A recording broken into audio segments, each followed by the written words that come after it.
හොඳයි ළමයි අද අපි කතා කරන්න හදන්නේ පාස් පේපර් ගාන හරිද 2022 2022 A-level paper ඒ කියන්නේ 2022 කියන 23 ලියපු එක අපි කතා කරන්න හදන්නේ මේක තියෙනවා දෙවෙනි කොටසේ අංක දෙක කියලා ප්‍රශ්නයක් තියෙනවා. ඔයාලා පේපරේ තියෙන ඔයාලා බලන්න දෙක කියලා ප්‍රශ්නයක් තියෙනවා. මොනවද ඒක තියෙන්නේ බලන්න පොඩ ප්‍රශ්න කියලා එකෙන් අහනවා අපි පයිප් ක්‍රමය සහ WAC ක්‍රමය. ඒ කියන්නේ මේ ඉතිරි තෝගේ පිරිවෙන් නිශ්චය කරන ක්‍රම දෙකන්නේ. සූත්‍ර දෙකන්නේ. පයිප ක්‍රමය WAC ක්‍රමය. එතකොට දැන් මේ දෙක ගත්තොත් ඇත්තටම හරිම ලේසි මේකෙන් උත්තර ගන්න. ඒක ඕගන්න MCQ වල වගේ ගොඩක් හම්බ වෙනවා මෙන්න මේ ක්‍රම දෙක එක්ක විකුණුම් පිරිවෙ අහනවා නැත්නම් අවසන් තොගේ අහනවා. එතකොට මේ ක්‍රම දෙකත් එක්ක ගොඩක් කට්ටිය මේක පටලවාගෙන ඉන්නවා. ඒ කියන්නේ ගොඩක් බැරෑරුම්ම මේ ගාන හදන්නේ. මේ ගාන හදන්න එහෙම අමාරු වන්නේ හරිම ලේසි විදිහට තමයි මේ ගාන හදලා තියෙන්නේ. සාමාන්‍ය දැනීමෙන් වුණත් මේ ගාන ගොඩ දාගන්න පුළුවන්. හරිද? මම ඔයගොල්ලෝ කියන්නේ අන්නේ ක්‍රමය. කොහොමද මේක ලේසියෙන් ගොඩ දාගන්න? ඒ කියන්නේ අපිට තියෙන මේක දැන් ගබඩා ලෙජර් කොහොමද මේක හදන්න තියෙන්නේ? දැන් මේ ප්‍රශ්නේ තියෙන්නේ ගබඩා ලෙජර් කිනුම කියලා. මම මෙතන ගබඩා ලෙජර් නෙමෙයි ගහන්නේ. ඔයගොල්ලෝ ගබඩා ලෙජර් කොහොමද ගහන්න පුළුවන් නේ? මම මෙතන ඔයගොල්ලෝ මේක හදන හැටි පෙන්වන්නේ සරල විදියට. ඒ කියන්නේ MCQ වල ගොඩ දාගන්න කොහොමද? දැන් MCQ වල හදන හැටි අහන්නේ නැහැ නේ. ඒකට අපිට හදලා උත්තර ගන්න අවශ්‍යතාවය තියෙන්නේ. එතකොට ඒකට කොහොමද සරලව මේ ටික හදාගන්නේ? පිළිවෙලට ලස්සන පැහැදිලිව තේරෙන විදියට ලොකු විදිහ නැතුව හරිම සරල විදියට ඒ කියන්නේ ගබඩා ලෙජරයක් මුකුත් නැතුව කොහොමද මේ ගාන පටලවා ගන්නතු හොදන්නේ දැන් ගබඩා ලෙජරේ ලැබීම් නිකුත් කිරී වටිනාකම මොහොමද ගබඩා ලෙජරේ හැදෙන ශේෂය කියලා ඔහොම යනවා ඊට පස්සේ ප්‍රමාණය ඒකකේ නේ ඊට පස්සේ වටිනාකම මොහොමද ඕක යන්නේ එතකොට දැන් ඒ මුකුත් නැතුව මම මේක ඊටම සරලව ඕගොල්ලන් තේරෙන ප්‍රැක්ටිකල් විදියට වැඩේ කරලා දෙන්න හදන කොහොමද මේක වෙන්නේ කියලා හරිද මේක මෙහෙම වෙන්නේ දැන් මේ ප්‍රශ්නේ අපිට දීලා තියෙන්නේ ගබඩා ලෙජරේ දාලා අපිට ගබඩා ලෙජරේ කරන්න වැඩක් නැහැ අපි මේකේ පිළිවෙලට හදලා අපි අවසන් තෝගේ විකුණුම් පිරිය ගන්නක් විදිහට ඒ කියන්නේ ආකෘතිය මුකුත් නැතුව අපි මේ කියන ටික දාලා අපි අවසාන ශේෂිතය ගමු අපිට අවසාන ශේෂිතය කියලා එන්නේ අවසන් තෝගේ පිරිය එනෝනේ අවසාන ශේෂිතය කියලා ගබඩා ලෙජරෙත් එන්නේ ඒකනේ ඊට පස්සේ එහා පැත්තෙන් අවසන් තෝග වටිනාකම එනෝනේ අපි ඒ දෙකම දාට ගමු ඔය කියන්නේ ගබඩා ලෙජරයක් මුකුත් නැතුව අපිටම ආවෙනි ක්‍රමයක් මගින් අපි මේ අහන උත්තරේ ගමු ඒතර ඕගලන්ට ඒකමේ යූස් කරලා එනවල ඔය MCQ වල වගේ සුපිරි ලකුණු කොට දාගන්න පුළුවන් හරිද දැන් මේක මෙහෙමයි වෙන්නේ දැන් මේ ප්‍රශ්නෙන් අපෙන් අහන්නේ පයිප ක්‍රමය සහ WAC ක්‍රමය හරිද ආරම්භක අමුද්‍රව්‍ය තෝගේ දීලා තියෙනවා අමුද්‍රව්‍ය ගැනුම් දීලා තියෙනවා ඊට පස්සේ නිෂ්පාදන නිකුත් කර අමුද්‍රව්‍ය ගැනුම් ගඩොල් නිෂ්පාදනය කිසිම නිකුත් කර අමුද්‍රව්‍ය අපිට ගඩොල් කතන්දර මොකුත් වැඩක් නැහැ අපිට ගැනුම් එක නිකුත් කරන එකයි තිබ්බනම් හොඳටම ඇති මේක ප්‍රමාණය කිලෝග්‍රෑමකින් දීලා තියෙනවා අපිට ওই කතන්දර ටික විතරයි මේ ගාන හදන්න අවශ්‍ය වෙන්නේ හරිද හරි මේක මෙහෙමයි තියෙන්නේ දැන් මම මුලින් කියන්නම් මේ WAC සහ පයිප ක්‍රමය කියන්නේ මොකක්ද කියලා මේ ඉතිරි තොගේ පිරිවෙන් නිශ්චය කරන ක්‍රමය කියලා මේවට කියන පිරිවෙන් සූත්‍ර කියලාත් කියනවා. හරිද? මේ පයිප ක්‍රමයෙන් කියන සරලව කිව්වොත් මේකේ කරන්නේ ආපු පිළිවෙලට යවන එක. හරිද? එතකොට තමයි ඉතිරි තොගේ අපිට ඉතුරු වෙන්නේ. මේ මම කියන ක්‍රමය මේකේ කරන්නේ ආපු පිළිවෙලට යවනවා. පයිප ක්‍රමය. හරිද? මම මෙතන සරලව කියන මොකද්ද ක්‍රමය වෙන්නේ කියලා. පයිප ක්‍රමය. හරිද? හිතන්න ආපු පිළිවෙල කියන්නේ දැන් ගබඩාවට එන්න පිළිවෙල තියෙනවනේ. හිතන්න මේ මම මිල කියලා ගන්න මෙතන මම මෙහෙම ගන්නකො. ඔන්න රුපියල් 10 ගානේ ආවා 20ක් හරිද 10 ගානේ 20ක් ආවා ඊට පස්සේ රුපියල් 15 ගානේ හිතමු 40ක් ආවා කියලා හරිද ඔන්න දැන් හිතන්න ආවා කියලා ගැනුම් කියලා අපි හිතමු ගැනුම් මෙන්න ගැනුම් මෙහෙම ආවේ 10 ගානේ 20ක් ගත්තා 15 ගානේ 40ක් ගත්තා හරිද දැන් අපිට විකුණුම් වෙනවා හිතන්න විකුණුම් තියෙනවා දැන් අපි ගමු තෝග 40ක් කියලා විකුණුම් 40ක් අපි ඒක ගැන තොග 40 විකුණන්න. නැත්නම් විකුණන්නේ කොහොමද? මිල මොකද්ද ගන්නෙ? මිල ගන්න මෙන්න මෙහෙම. 40ක් තියෙනවනේ. මුලින්ම අපි 20 ගාන 10ක් ගත්තා. මේ 20 ගාන 10 මුලින් යවනවා. ඒ කියන්නේ 20 ගානේ 10 ගානේ 20 මුලින් යවනවා. මෙන්න මේක මේ ගාන මුලින් යවුවා. ඊට පස්සේ තව කොච්චරක් අපිට යවන්න ඕනද? අපි තව 20ක් යවන්න ඕනේ. අපෙන් ඔක්කොම 40 යන විකුණුම් තියෙන්නේ. ආපු පිළිවෙලට යවන්න. ආපු පිළිවෙලට. මුලින් මේ 20 යවුවා 10 ගානේ. හරි. ඊට පස්සේ මේ 40න් 20ක් යවනවා 15 ගානේ. දැක්කද වැඩ වෙන හැටි අන්නෙම තමයි මේ පෙර PUC පෙර නිකුත් ක්‍රමයෙන් පයිප ක්‍රමයෙන් කියන්නේ. ඒතකොට ඉතුරු ටික මේ ඉන්නේ ඉතුරු ටික වටිනාකම දෙකට වටිනාකම මෙතන ඉතුරු ටික එනවා. දැන් මම ඒක හදලා පෙන්නන්න හරිද? එතකොට මේ WAC ක්‍රමය හරිත සාමාන්‍ය පිරිවෙන් ක්‍රමය කියලා කියන මේ මෙන්න මේක හොයන්න මෙන්න මේ හරිත සාමාන්‍ය පිරිවෙන් ක්‍රමය හොයන WAC ක්‍රමය දැන් අපිට අවශ්‍යතාවය තියෙන මිලනේ නේ. දැන් ප්‍රමාණය අපිට හොයන්න දෙයක් නැහැ. ප්‍රමාණය ඒකට දෙනවනේ අපිට විකුණන ප්‍රමාණය. අපිට මෙතනින් අවශ්‍යතාවය තියෙන මිල තමයි දැන් මම අර ඉස්සෙල්ලා මිලනේ. දැන් මේ ක්‍රමේ මිල එන්නේ මෙහෙමයි. ආපු පිළිවෙලට යවන්නේ ඒ කියන්නේ 20 ගාන 10 ගාන 20ක් කියව මුලින් ඊට පස්සේ ඉතුරු 20 යවුවේ 15 ගාන. දැන් WAC ක්‍රමයෙන් කියන්නේ මිල හොයන්න මෙහෙම නෙමෙයි. ඒකේ මිල හොයන්නේ නිකුත් කරන දිනට මුළු වටිනාකම තියෙනවනේ. තොග වටිනාකම දැන් තොග වටිනාකම කියන්නේ මෙන්න මේක. හිතන්න 10 ගාන 20ක් ගත්තා නම් තොග වටිනාකම 200යි. අන්න එහෙම හරිද? අන්න එහෙම තියෙනවනේ. එතකොට මෙන්න මේ වටිනාකමින් මෙන්න මේ ප්‍රමාණය බෙදන්න ඕන. මිල හොයන්නේ එහෙම. දැන් 20 ගානේ 200න් 220 බෙදුවට පස්සේ බලන්න මේ 10යිනේ. එහෙනම් මේ 10 ගන්න තමයි මේක විකුණන්න කියන්නේ. අන්න ඒක තමයි මේ ක්‍රමෙන් කියන්නේ. ඒ කියන්නේ විකුණන මිල නිකුත් කරන මිල හොයාගන්න එදාට. ඒ කියන්නේ විකුණන වෙලාවට විකුණන දිනට තොග වටිනාකමෙන් හොඳ ප්‍රමාණය අඩු කරනවා. සෝරි බෙදනවා. ඊට පස්සේ අපිට මිල එනවා. නිකුත් කරන මිල. එහෙම තමයි මේ ක්‍රමය අපිට හොයන්න තියෙන්නේ. හරිද? දැන් අපි මේ ගානට අවතිරෙන්නේ මොකද මේ ගාන මම හරිම සල්ලි දීලා ඔයගොල්ලෝ කියලා දෙන්නේ. ඉතින් ඕගලන්ට මේ ගාන මේ විදිහට අල්ලගත්තොත් හරිම ලේසියෙන් මේ ලකුණු ගන්න පුළුවන් අඩුම කාලයක් වැය කළා කිසි බැරෑරුම්කම නැති. ඕගොල්ලෝ සමහර කර ගබඩාලා ඉතින් අමතක කියන්නේ ඕකට මේ ක්‍රමෙත් යූස් කරන්න හැකි. ඒ ප්‍රමාණ ලකුණ දෙයි ඉතින් ඕගොල්ලෝ වැඩි කළා කියලා හරිද? සමහර කට අමතක වෙන ප්‍රශ්න තියෙනවනේ. නමුත් ගබඩාලා ඉතින් ඇත්තටම අහලා පුදේකුත් නැහැ ඉතින් ඒකනේ. හරි ඒක තියෙන නිකුත් කිරීම ඔය නිකුත් කිරීම ටිකයි ඉතින් ලැබීම් ටික මේ පැත්තින් දානවා නිකුත් කිරීම ටික මේ පැත්තින් දානවා ශේෂය මේ පැත්තින් දානවා හරිම සරලයි ඉතින් අපිට ගබඩාලා ඉදිරියට පස්සේ ගාම දැන් ගබඩාලා ඉදිරියට ඕකන්ට උරුතර කී කරගන්න පුළුවන් නමුත් මේ වගේ ක්‍රම ඕකන්ට හොයාගන්න දෙයක් නැහැ ඒක මේක කියලා දෙන්න මේක මෙන්න මෙහෙම වෙන්නේ මුලින්ම පයිප් ක්‍රමයට තමයි මුලින් අර මුලින් පයිප් ක්‍රමයට මේක හදමු ඊට පස්සේ ඒක මකලා හරි නැත්නම් ඒක ගාවින්ම හරි අපි අනිත් ක්‍රමයටත් හදමු පයිප් හරිද පෙර PVC පෙර නිකුතු ක්‍රමය හරිද දැන් බලමු මේකෙන් කොහොමද හදන්න කියලා අපි මේ ක්‍රමෙන් හදන්න මෙන්න මෙහෙම හරිද මේ ක්‍රමේ අපිට මුලින්ම තියෙනවා ආරම්භක අමුද්‍රව්‍ය තොගය ආරම්භ තොගය කොහේ ගියක් තියෙනවනේ මේක මෙන්න මෙහෙම ඔයගොල්ලෝ ලියනවා හරිම සරලයි දැන් අපි දන්නවා මේක එන විදිහ කොහොමද එන්නේ මිල තියෙනවා ප්‍රමාණය තියෙනවා ඊට පස්සේ වටිනාකම හැදෙනවා මේක ඔයගොල්ලෝ මෙන්න මෙහෙම ලියා ගන්නකො මෙන්න මෙහෙම කොහොමද මෙන්න මෙහෙම P මිල ඊට පස්සේ Q PQ ගුණ කරලා හැදෙන්නේ මොකද්ද වටිනාකම ඒක මම දාන්න නිකන් PQ කියලා ඔන්නෝම හරිනේ හරි ඒතකොට වැඩේ සරලයි දැන් එක තොගය එක තොගනේ මුලින් කියන්නේ එක තොගය කියලා මම ලියන්නම් එක තොගය හරි ඉඩ තියෙනවනේ ඉඩ තියෙනවා හරි එක තොගේ කිලෝග්‍රෑම් එක මිල කියද 25යි ඔන්න ප්‍රයිස් 25යි ඊට පස්සේ quantity Q ප්‍රමාණය Q හරිද හරි කොච්චරද මම 5 කියලා ලියන 5000 දින බිඳු 3 කපනවා එතකොට ලේසි අපිට හරිද හරි එතකොට 25 ගුණ කිරීම 5 කොච්චරද වටිනාකම 125යි වටිනාකම හරිද හරි ඊට පස්සේ එක තොගේ හරි එක අපි දැන් වාර්තා කරා ඊට පස්සේ අමුද්‍රව්‍ය ගැනුම් මෙතෙන් දැම්ම ගැනුම් කියලා මම ඔයගොල්ලෝ සරලව හදාගන්න විදිය පෙරන MC එකක් ගොඩ දාගන්න සිංහල කොහොමද කියලා පැටල වෙන්නේ දැන් අපිට මිලට ගද්දී මිල වල කල්පන දෙයක් නැහැ ඒක මිල දෙනවා අපිට ඒගොල්ලෝ මිලේ ප්‍රමාණය දෙකම දෙනවා මිල 30යි 30 ගාන කොච්චරක් ගන්නවද අපිට කියනවා 20 20000 කියන අපි බිඳු තුනේ 10 වලින් මේක ගන්න 10 වලින් ගත්තේ එතකොට 30 ගාන 20ක් කරා. ඒතකොට රක් ගාලා මෙතන වටිනාකම දාගන්න කොච්චර 30 20 ගුණ කරලා පස්සේ අපිට එනවා 30 10 ගුණ කරලා 300යි ඒක දෙකෙන් ගුණ කරලා 600යි. 600ක් එනවා හරිද? ඊට පස්සේ අපිට කියන්නේ ගඩොල් නිෂ්පාදනය කිරීම සඳහා නිකුත් කළ අමුද්‍රව්‍ය. ඔන්න දැන් විකුණුම් ඕන. දැන් විකුණුම් දැන් මේක හොයන්න කොහමද? මේක අපි වැඩේ කරද්දී සරලයි මේක දැන් මෙතන වටිනාකම හදාගන්න මුළු වටිනාකම. 725ක් විතර අපිට ලේසි වැඩේ කරන්න. මම ඒක ඔයගන්ට හරි ওই පාඩේ පෙන්නමුකෝ. හරි. ඒ කියන්නේ අපිට දැන් මෙතන මේකෙන් බෙදෙන කතන්දරය මෙතන එන්න ඒක එන්නේ WAC ක්‍රමේ මේක මම ඕන නිකන් ඒ කියන්නේ වැඩේ පහසුවට හොඳට පේන තමයි මම මෙතන ආවේ මේ වටිනාකම වෙනම ගත්තේ ඒකට මම දැන් මෙඩි එකතු කරලා මෙතන 25 දැම්මා මේ පැත්තෙන් 25 දැම්මා හරිද දැන් තමයි නිකුත් කරන්නේ හරිද ඒ කියන්නේ ඔයාලට ඕන නම් ඉතින් ඕක නොදාගන්න පුළුවන් ඉතින් මුකුත් වෙන්නේ නැහැ ඔයාලට පිළිවෙලට වැඩේ කරගන්න හන්න පැටල වෙන්නේ ඊට පස්සේ නිකුත් කිරි මම ලියන්න නිකුතු කියලා නිකුතු විකුණුම් වගේ තමයි ඉතින් හරි කොච්චරද කියන්නේ අපිට ඒක ප්‍රමාණය දෙනවා 16000ක්ලු ඒ කියන්නේ මේ පැත්තෙන් 16ක් නිකුත් කරනවා. දැන් අපි ගාව 25ක් තියෙනවා. 725 වටිනාකමක් තියෙනවා. ප්‍රමාණය 25ක් තියෙනවා. 725ක වටිනාකමක් තියෙනවා. ඕකේ හරි. කොච්චරද යවන්නේ? 16ලු. දැන් අපි 16ක්. දැන් මම මොකද මුලින් කිව්වේ? ආපු පිළිවෙලට යවන්නේ. ආපු පිළිවෙලට. බලන්න 5ක් වෙලදී 25 ගන්න. එහෙනම් මොකද ගන්න මුලින්? අන්න ඒ 5 යවන්න 25 ගන්න. 25 ගන්න 5 යවන්න. හරි ඕකේ. එහෙනම් එතන 125ම යනවා. හරිද? හරි. 125ම යනවා. හන්දාන්න මේටි ඔක්කොම වරන්නේ ඒක අඩු වෙන යන්නේවා එලිට යනවා නිකුත් විකුණන ඒවා ඊට පස්සේ අපිට කියනවා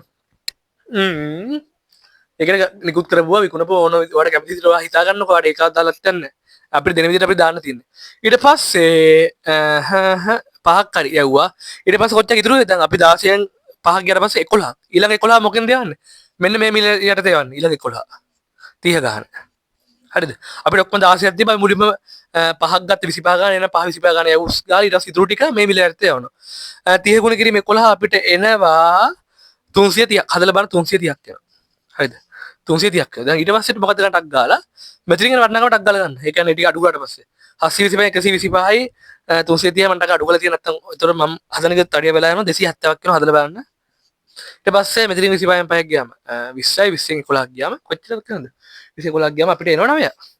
හරිද? ඊට පස්සේ අපිට ගානේ තියෙනවා හරි ඊට පස්සේ අමුද්‍රව්‍ය ගැනුම් ආයෙ තියෙනවා 40 ගානේ 30000ක් කියන්නේ කොච්චර 30ක් නේ ගැනුම් 40 ගාන. ඒ කියන්නේ ප්‍රයිස් 40යි. කොච්චරද ප්‍රමාණය අපිට කියන ප්‍රමාණය 30ක් අපි දැන් බිඳු කපලා ගන්න. හරි. ඊට පස්සේ මෙතන කියනවා 40 ගුණ කීම 30 අපිට එනවා 1200ක් එනවා. හරිද?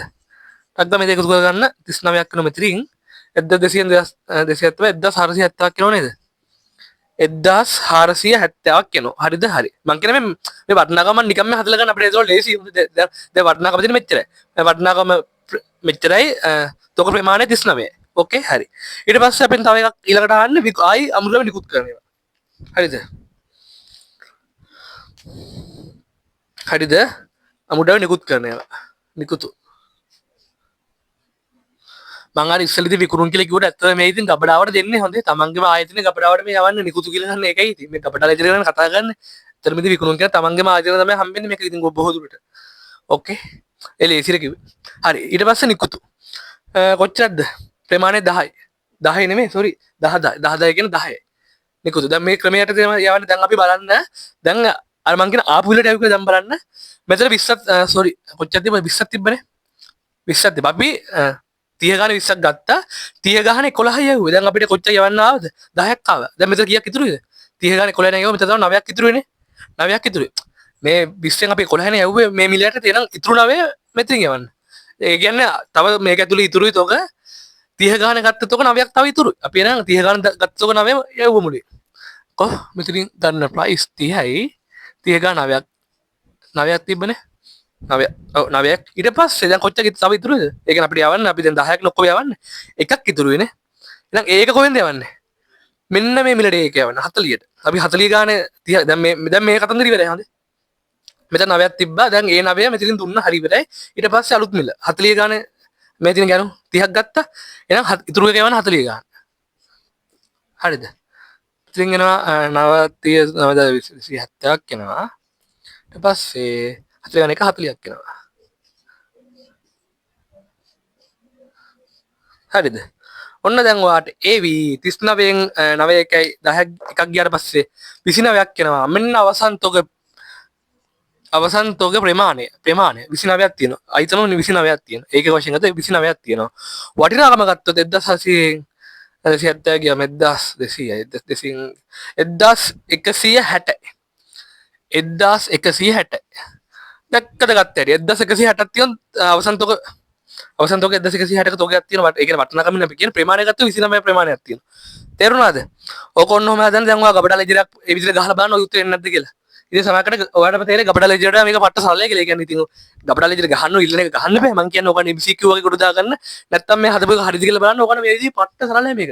වැඩේ මාර ප්‍රායෝගිකයිනේ. ගත්ත ඊට පස්සේ ගත්ත ගාන මුලින් යන් ගියා. ගොඩක් ඉතින් මේ කඩවල වල වගේ වෙන්නේ ওই ක්‍රමෙත් තමයි ගොඩාක් දුරට යන්නේ ඉතින්. හරිද? අපි දැන් බලමු ඊළඟ ක්‍රමය මේ ටික කොහොමද හදන්නේ කියලා. ළමයි මේ මම ඔකට තව ලස්සන කතන්දරියක් මේක පෙන්නන්නද? ඕකනේ තව ඉදිරි ටිකක් මේක තියෙනවා. මෙන්න බලන්න ආරම්භක තොගය. එක තොගේ කියලා අපි ගන්න ආරම්භක තොගේ 125 මේක තියෙනවා. හරි ගැනු මෙන්න ගැනු ඊට පස්සේ කො විකුණුම් පිරිවේ අපි ගන්න. විකුණුම් පිරිවේ අපෙන් විකුණුම් පිරිවේ කො මේ තියෙන්නේ. මෙන්න විකුණුම් පිරිවේ 270යි මෙන්න මේ දෙක. විකුණුම් පිරිවේ හැවුවොත්. දැක්කද? ඒ අයි තමයි මේක තුල තියෙන අපි දැන් ওই විකුණුම් අදාළ එකක් මේක අස්සර දාලා විකුණුම් පිරිවේ හැවුවොත් මෙන්න මේක තමයි ඒ කියන්නේ විකුණුම් දැන් අර ගත්ත ටික විකුණුම් ප්‍රමාණය විකුණුම් මිල තියෙන එක තමයි විකුණුම් පිරිවේ වෙන්නේ. හරිද? ඒ කියන්නේ මෙතන මේක ඇතුළේ ඇත්තට ලාභ කතන්දර නැහැ හොඳේ. මේ ගබඩාව ඇතුළේ තියෙන දේ ගබඩාව ඇතුළේ ලාභයක් කියන ලාභයෙන් විකුණුම් එළියට ඒ කියන්නේ එතනින් යද්දි ලාභ ගලපලා යවන්නේ මේ ගබඩාව ඇතුළේ තියෙන ඉතින් ඒ තියෙන තොගේට තමයි. ඒ කියන්නේ තියෙන පිරිවෙට තියෙන්නේ. ඊළඟට අපි කතා කරන්නේ WAC ක්‍රමය. හරිද? හරිත සාමාන්‍ය පිරිවැය ක්‍රමය. හරිද? හරි. එතකොට ඉතින් ඒ ওই දෙකට අනුව ඉතින් විකුණුම් පිරිවැය ওই අවසන් තොගේ හැම ඉතින් සමහරකට එකම ගානේ නැහැ ඉතින්. හොඳ ওই තොග ක්‍රම දෙකක් නේ ඉතින් ওই දෙකට සමහරකට දෙක දෙවිදිහකට තමයි යන්නේ. හරිද? හරි. දැන් අපි අද අයි මම මේ ටික දැන් බෝඩ් එකේ මැකුවා මම. අයි දැන් මේ ටික මම ඉතුරු කරන් තියාගන්නේ. මේ ටික දෙකේම එකයිනේ. තාම විකුණුම් එද්දි තමයි බැටේ පොඩ්ඩක් වෙනස් වෙන්නේ. වෙනස තියෙන ඒ කියන්නේ විකුණුම් ඔය නිකුත් කිරීම මැද තමයි වැඩේ වෙනස් වෙන්නේ. ගද්දී ඔක්කොම එක විදිහට තමයි එන්නේ. දැන් මෙතනක මම ඒ කියන්නේ අර තියාගත්ත ඉතුරු කරගත්තා. ආයෙ ලියන්න ඕනේ නැහැ ඔය ටික. හරි. දැන් මෙතන තමයි වැඩේ වෙන්නේ. දැන් මොකද්ද මේ ඔය මම දැන් කිව්ව ක්‍රමය මොකද්ද? WAC කියන ක්‍රමය මොකද්ද වෙන්නේ? කියන මොකක්ද එතන වෙනස? ඒ කියන්නේ මොකක්ද එතන කොහොමද මිල හොයන්නේ? මිල තමයි පස්සේ තිබ්බනේ නේද? නිකුත් කරන දිනට මුළුතක වටිනාකම බෙදෙනවා මුළුතක ප්‍රමාණය. අන්න දැන් අපිට නිකුත් කිරීමක් වෙනවා. හරි දැන් ඔන්න පළවෙනි එක හරි ගැනුම් එකත් හරි ඊට පස්සේ අපිට තියෙන්නේ නිකුත් කරන මුලව 16000ක් තියෙනවා. දැන් අපිට බයතුරු ප්‍රමාණ ලියන්න පුළුවන්. මේකේ ප්‍රමාණ අපිට ලියන්න පුළුවන්. 16ක් ප්‍රමාණය අපිට මිල දන්නේ නැහැ. මිල අපි හොයන්නේ කොහොමද? නිකුත් කරන දිනට මුළුතක වටිනාකම මුළුතක ප්‍රමාණයෙන් බෙදෙනවා. 725ක් තියෙනවා. බෙදෙනවා 25න් කීයක් එනවද? 29ක් එනව නේද? 29ක් එනවා. අන්න මිල හොයාගත්තා. අපි අන්න මිල හොයාගත්තා. එහෙනම් මිල 29. මේ ටික විකුණන 29 ගානේ. 29 ගානේ 16ක් මම දැන් හදලා දින නැත්නම් මට මෙතන හදා දින වෙලාවක් යන්නේ නැහැ. බොරුවට මම හදාගත්ත පස්සේ ලේසි. අපිට එනවා 464. හදලා බලන්නකෝ. හරිද? 464ක් එනවා. එහෙනම් ටක් ගම මෙතනින් අර මම කිව්වා වගේ මේක හොයාගන්න 725න් 464ක් ගියට පස්සේ අපිට එනවා 261ක් නේ. 261ක් එනවා. මෙතනින් එනවා 16න් 25න් 16ක් ගියට පස්සේ අපිට එනවා කීයද? 9ක්. 9ක් එනවනේ. 9ක් එනවා. හරි. ඊට පස්සේ මොකක්ද තියෙන්නේ අපිට? ගැනුම්. ආයි ගැනුම් ටිකක් තියෙනවා. කීයද? 40 ගාන තෝක අයිතම ගන්නවා. සෝරි මෙතන මම ලිව්වේ නැහැ නිකුත් කිරීම කියලා. නිකුත් කියලා ලියන්න ඕනේ මෙතන. ඊට පස්සේ ආයි තියෙනවා ගැනුම්. හරිද? ආයි අපිට ගැනුම් කතන්දරයක් තියෙනවා මෙතන. ගැනුම්. කීයද ගන්න කොච්චර මොන මිලකටද කොච්චරක් ගන්නවද? ගැනුම් අපිට කියන්නේ මිල කියනවා අපිට ඒගොල්ලෝ ප්‍රමාණය 30යි මිල 40යිලු. ඒක න 40 ගාන 30ක් කරනවා. 40 ගුණ කිරීම 30 40 ගුණ කිරීම 30 අපිට 1200ක්. හරි. එහෙනම් මොකද ගන්න ඊළඟට මොකද ගන්න? මේක මේකට එකතු කරලා. දැන් මේක මේ එකතු කිරීම අත්‍යවශ්‍ය නැත්නම් අපිට වරදිනවා. හොඳේ. දැන් අපිට කලින් එකේ මේ ඔක්කොම එකතු කරලා අගයන් ගන්න ඕනේ නැහැ. නෝ මෙතන උනයි මෙතන අපි මිල හොයන්න කොහමද? එදාට මුළුතක වටිනාකම මුළුතක ප්‍රමාණයෙන් බෙදලා ඒ නිසා අපිට මේම අනිවාර්යයෙන් එකතු කරලා වටිනාකම් ප්‍රමාණයන් ටික හදා ගන්න ඕනේ. 261 1200 එකතු කරලා පස්සේ එනවා 1461ක්. මෙතන 30 නේ එන 39ක් එනවා. හරි නේද? 39ක් එන එතකොට හරි. දැන් ආයි අපිට එනවා නිකුතු කිරීම. ගැනුම් ආයි අපිට නිකුතු වෙනවා. නිකුත් කිරීම ආයි එනවා. හරිද? නිකුත් කිරීම ආයෙ මේක ඉතින් හරි සල්ල විදියක් ඕගන්න. දැන් මේ බෝඩ් එක මෙහෙම වෙලා ගියා ඕගන්න තනියෙන් හදද්දි කටුවැඩ කොලේ හදද්දි මේක සිංසිං හදන්නේ නැහැ. මේ නිකුතු මේ ඕනේ නැහැ. පාට ඒ කියන්නේ පෑන මාරු කරලා හදන්න. ඒතර ඔයගොල්ලෝ පැටල වෙන්නේ හුරු වුණාට පස්සේ මේ ඉතින් මෙච්චර දෙයක් වෙලා ගන්න ඕනේ නැහැ. නම ඕනෙත් සිංසිං හදන් ගියා. නිකුතු කොච්චර නිකුතු තියෙනවද? අපිට තියෙනවා 10ක් නිකුතුනේ 10ක්. දැන් අපි මිල හොයා ගන්න ඕනේ. මිල අපි දන්නේ නැහැ. මිල හොයන කොහමද? මෙන්න තියෙන බඩු මෙන්න තියෙන බඩු. නිකුත් කරන දිනට අවසාන නිකුත් කරන දිනට තොග වටිනාකම බෙදෙනවා තොග ප්‍රමාණය 1461ක් තියෙනවා. දශම ගණක් කියන දශම ගණන් ඉතින් මේ වගේ අවස්ථාව වෙනවා. 39ක් බෙදුවට පස්සේ අපිට 1461 39 බෙදුවට පස්සේ අපිට එනවා 37.46 කියලා ගන්න. 37.46ක් එනවා. 37.46ක් එනවා. 37.46 ගාන තමයි නිකුත් කරන්න. හරිද? හරි. එතකොට අපිට කීයක් කරද මෙතන 370 දශම ස්ථානයක් පයින්වල ගුණ වෙද්දි මෙතන තියෙන දශම ස්ථානය 344.6යි. අන්න පුතා වැඩේ. මම මෙතන අඩු කිරීම දාලත් නැහැ. සෝරි. හරි. දැක්කද? නිකුත් කරන්නේ අඩු කිරීම දැන්. එතකොට අපිට වැඩේ ලීසි. දැන් ඔන්න එනවා අපිට අවසාන තෝකය 1460 ගෙන් අඩු කිරීම 374.6 1086.38 1086.38 1086.38 ඔන්න අපිට ආවා අවසන් තෝගේ 1086.38 මෙතරින් එනවා අපිට 29ක් මතකද කලින් ආවෙත් 29 නේද කලින් ආවෙත් තෝගේ ප්‍රමාණය 29ක් ආවා අවසන් තෝගේ ප්‍රමාණය වටිනාකම දැක්ක වෙනස් වෙච්ච මේක වෙනස් වුණා මේක වෙනස් වුණා මට කලින් ආපු වගේ පොඩ්ඩක් කියලා 1160 නේ ආවේ මේක 1086ක් දැක්කද තෝගේ ක්‍රම ටික මාරුවාට පස්සේ වටිනාකම වෙනස් වෙනවා. දැක්කද ගත්තේ වෙයි මේක. මිලව ගත්තේ. නිකුත් කරන දිනට මුළු තොග වටිනාකම බෙදුවොත් තොග එක ප්‍රමාණය. නේ? දැක්කද වැඩි ගත්තේ. එහෙනම් දැක්කද වැඩි ගත්තේ. ඉතින් හරිම සරලයි ඉතින් මේ වගේ මේ account subject එක ඇතුළේ මේ වගේ ලේසි ක්‍රම ඕන තරම් තියෙන ගොඩාක් ගණන් ඒවා හදන්න. හරිම සරල ටෙක්නික් තියෙන ඉතින් මේ වගේ ලේසියව ඔකට අල්ලගන්න පුළුවන් ඉතින්. හරිද? ඒතකොට මේවා අර දැන් MCQ ගණන් හදන්න ලොකුවට හිත අවුල් කරන්න දෙයක් නැහැ. ඕකන සෙකන්ඩ් එකකුණත් ඉතින් ගබඩාලජිට අමතකම නම් මෙහෙම හදලා දාන ලකුණු කීයක් හරි හම්බෙන්නේ. එහෙම පස්සේ එක තියෙන්නේ නැහැ නේ. ඔකට අමතක කරන ගබඩාලජි ඉල්ලලා ගබඩාලජි දෙන්න ඕන. මං කියන්නේ මෙලෝ මල දාන්න බෑ නේද? මේක සාමාන්‍ය ක්‍රමයක් මේක. මේක ඕන කෙනෙක්ට ඔලු තියාගන්න එක මේක ප්‍රායෝගික ක්‍රමයක්. මේක ලොකු අමාරුවක් ඇති දෙයක් නෙවෙයි ඉතින්. මේක ඔකට දුන්නේ ඉතින් කටුවඩ වලට. හොඳේ මේ ක්‍රමය අල්ල ගන්න මාරම ලේසි. ගේමක් ගන්න ගිහින් සබ්ජෙක්ට් එක ඇතුළේ මේක ලේසිකම ගොඩාක් තියෙනවා. ඉතින් අපි සපෝට් කරන කොමත් ඔකට ඩේටින් කොට දාගන්න. ඇත්තටම අමාරුවක් නැහැ. හරියට කරොත් පට්ට ලේසි කොට දාගන්න. ඉතින් ඔක තමයි ඔක වෙන්නේ. ඔක ඇත්තටම ලොකු දෙයක් නැහැ.